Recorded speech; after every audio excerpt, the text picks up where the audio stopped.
السلام علیکم میرے پیارے بہنوں اور بھائیوں۔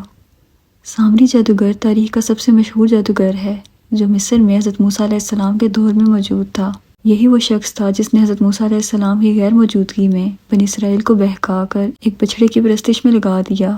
روایات میں اس کا نام موسیٰ ابن ظفر بتایا گیا ہے۔ دوستو، سامری بھی اسی سال پیدا ہوا جب حضرت موسیٰ علیہ السلام پیدا ہوئے تھے، اور اسی سال فرعون نے مصر میں پیدا ہونے والے تمام لڑکوں کو مارنے کا حکم بھی دیا تھا۔ جب سامری کی ماں کو اس بات کی اطلاع ملی کہ فرعون کے سپاہی اس کے بچے کو قتل کر دیں گے، تو وہ اپنے بیٹے کو کہیں دور ایک غار میں چھوڑ آئی جو جگہ شک کے زمرے میں نہ آتی تھی۔ تب اللہ تعالیٰ نے حضرت جبرائیل علیہ السلام کو اس بچے کی غذائی ضروریات پوری کرنے کے لیے معین فرمایا۔ لہٰذا جبرائیل علیہ السلام اس غار میں آتے اور اپنی انگلی اس بچے کو چٹا دیتے، جس سے دودھ اور شہد جاری ہو جاتا۔ ایسے ہی وقت گزرتا رہا اور وہ بچہ جبرائیل علیہ السلام کے ہاتھوں پروان چڑھتا رہا، مگر یہ لڑکا بڑا ہو کر ایک منافق اور مشرک شخص بنا۔ یوں کہنے کو تو حضرت موسیٰ علیہ السلام پر ایمان لے آیا، مگر دل سے ان کے احکامات کی پیروی نہ کرتا تھا اور یوں ایک منافق بن گیا۔ جب بنی اسرائیل اللہ کے حکم سے فرعون سے نجات پا کر مصر سے ہجرت کر رہے تھے، تب سامری جادوگر بھی حضرت موسیٰ علیہ السلام کے ساتھ ہو لیا اور ان کے ساتھ ہجرت کر کے وادی سینا چلا گیا۔ وہاں اللہ تعالیٰ نے حضرت موسیٰ علیہ السلام پر توریت نازل کرنے کا فیصلہ کیا، جو کہ حضرت موسیٰ علیہ السلام کے بعد آنے والوں کے لیے ہدایت کا ذریعہ تھی۔ حضرت موسیٰ علیہ السلام کو یہ حکم ملا کہ وہ 30 راتوں کے لیے کوہ طور پر قیام کریں، جس کے بعد انہیں توریت دی جائے گی۔ لہٰذا حضرت موسیٰ علیہ السلام نے اپنی غیر موجودگی میں اپنے بھائی ہارون کو اپنا حلیفہ مقرر کیا اور بنی اسرائیل کو حضرت ہارون علیہ السلام کے سپرد کیا، اور کہا کہ جب تک وہ کوہ طور سے واپس نہ آئیں تب تک ہارون علیہ السلام اس قوم کے مسائل حل کریں گے۔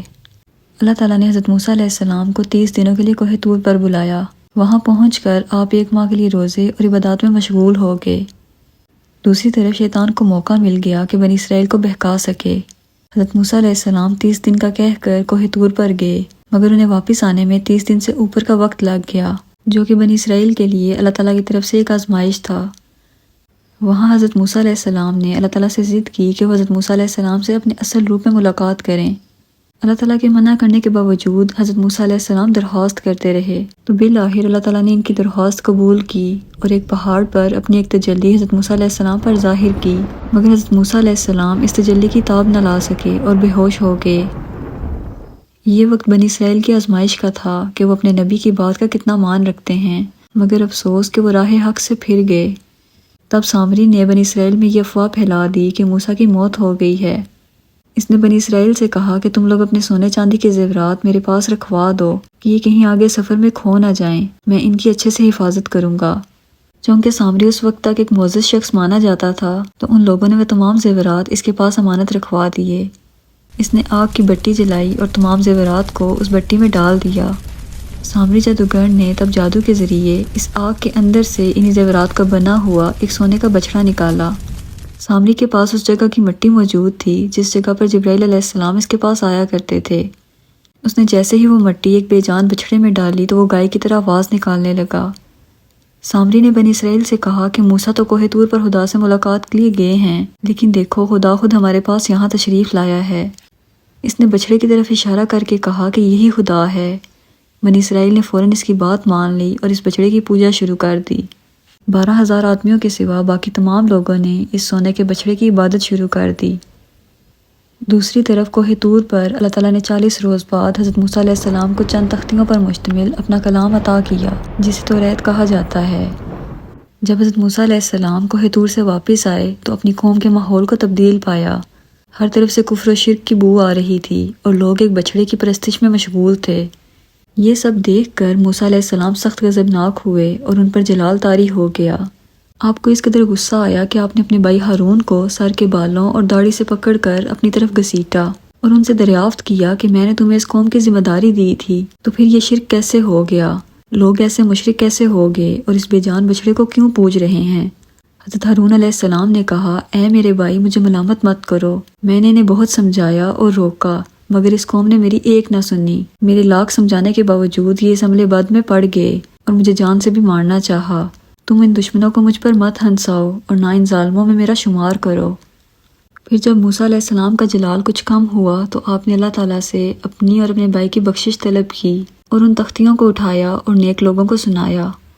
بنی اسرائیل نے جب موسیٰ علیہ السلام کو دیکھا تو وہ بہت شرمندہ ہوئے اور اپنے شرکی عمل پر ملامت کرنے لگے۔ بنی اسرائیل موسیٰ علیہ السلام سے کہنے لگے کہ ہم نے جان بوجھ کر یہ نہیں کیا، ہمیں ہمارے زیورات بوجھ لگ رہے تھے جنہیں ہم نے سامری کے پاس رکھوا دیا اور پھر سب خود ہی ہوتا چلا گیا۔ یہ وہ عذر تھا جو بنی اسرائیل نے موسیٰ علیہ السلام کو اپنی اس شرکیہ حرکت پر پیش کیا۔ دراصل یہ وہ زیورات تھے جو بنی اسرائیل مصری لوگوں سے لوٹ کر لائے تھے۔ یہ لوگ اپنے اپنے پڑوسیوں سے ادار کہہ کر لائے اور پھر مصر چھوڑ کر نکل کھڑے ہوئے۔ تب اللہ تعالیٰ کے کہنے پر موسیٰ علیہ السلام نے اپنی قوم میں سے 70 نیک آدمیوں کو لیا اور کوہ طور پر چلے گئے تاکہ بنی اسرائیل کی اس مشرکانہ حرکت پر اللہ تعالیٰ سے معافی مانگ سکیں۔ مگر وہاں پہنچ کر وہ لوگ حضرت موسیٰ علیہ السلام سے ضد کرنے لگے کہ ہم نے بھی اللہ تعالیٰ کو دیکھنا ہے، جس بات پر اللہ تعالیٰ سخت غضبناک ہوئے اور ایک زلزلہ کوہ طور پر آیا جس کی وجہ سے وہ 70 کے 70 آدمی ہلاک ہو گئے۔ تب حضرت موسیٰ علیہ السلام نے اللہ تعالیٰ سے دعا کی اور وہ لوگ پھر سے زندہ ہو گئے اور اپنے کیے پر نادم ہوئے۔ دوستو اب بات کرتے ہیں کچھ سامری کے بارے میں۔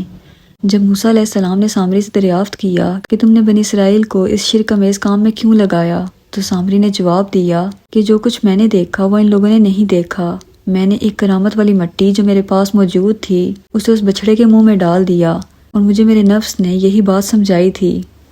تو حضرت موسیٰ علیہ السلام نے اسے جواب دیا کہ اچھا جا، دنیا کی زندگی میں تیری یہی سزا ہے کہ تو کہتا پھرے کہ مجھے نہ چھونا، اور ایک وعدہ اور بھی تیرے ساتھ ہے جو تجھ سے ہرگز نہ ٹلے گا، اور اب تو اپنے اس بچھڑے کو بھی دیکھ لینا جسے تو معبود بنائے بیٹھا تھا کہ ہم کیسے اس کے ٹکڑے ٹکڑے کر کے اسے جلا کے دریا میں بہا دیں گے۔ تب موسیٰ علیہ السلام نے اس بچھڑے کو توڑ دیا اور اس کے ٹکڑے ٹکڑے کر کے اسے جلا کر سمندر میں بہا دیا۔ دوستو اب یہاں سامری کے بارے میں مختلف رائے پائی جاتی ہیں۔ پہلی یہ کہ بنی اسرائیل سے بے دخل ہونے کے بعد سامری ہندوستان کی طرف ہجرت کر آیا اور یہاں لوگوں کو اس بچھڑے کی پرستش میں لگا دیا۔ اس لیے آج آپ دیکھیں کہ ہندوستان کے علاوہ یہ شرکیہ مرض کہیں اور نہیں پایا جاتا کہ انسان ایک گائے کی پوجا کریں، اور اس بات کی دلیل ڈاکٹر اسرار احمد اس طرح سے دیتے ہیں کہ قرآن پاک کے مطابق سامری کو اچھوت کی بیماری لگی اور ہندوستان کے علاوہ دنیا کے کسی کونے میں اچھوت جیسی ذات پات کا خیال وجود نہیں رکھتا، اور ہندوستان کے علاوہ کہیں بھی لوگ میت کو جلاتے نہیں اور نہ اسے دریا میں بہاتے ہیں، جیسا کہ حضرت موسیٰ نے اس بچھڑے کو جلا کر پانی میں بہایا تھا۔ یہ وہ سب کڑیاں ہیں جو سامری جادوگر اور اس بچھڑے والے واقعے سے جا کر ملتی ہیں، باقی واللہ عالم۔ اور دوستو دوسری رائے جو سامری کے بارے میں پائی جاتی ہے وہ یہ ہے کہ سامری کو ہی دجال مانا جاتا ہے، اور اس کی دلیل ایسے دی جاتی ہے کہ اپنی قوم میں اتنا بڑا شرکی عمل ہونے کے باوجود حضرت موسیٰ علیہ السلام نے سامری کو کیوں قتل نہ کیا اور اسے صرف بنی اسرائیل سے بے دخل کیوں کیا، اور مزید یہ کہ قرآن پاک کے مطابق حضرت موسیٰ علیہ السلام نے سامری کو اچھوت کی بد دعا دیتے وقت ساتھ فرمایا کہ ایک وعدہ بھی تیرے ساتھ ہے جو تجھ سے ہرگز نہ ٹلے گا، اور مفسرین کے مطابق یہ وہی وعدہ ہے جو دجال کی آمد سے جڑا ہے، کیونکہ اس شخص کا اصل نام بھی سامری نہیں بلکہ یہ اس کی نسل یا قبیلے کا نام ہے۔ دوستو اتنی تفصیلات جاننے کے بعد سامری کے بارے میں آپ کو سب سے معتبر رائے کون سی لگی مجھے کمنٹ سیکشن میں ضرور بتائیے گا۔ مجھے دعا میں یاد رکھیے گا۔ ملتے ہیں اگلی ویڈیو میں۔ اللہ حافظ۔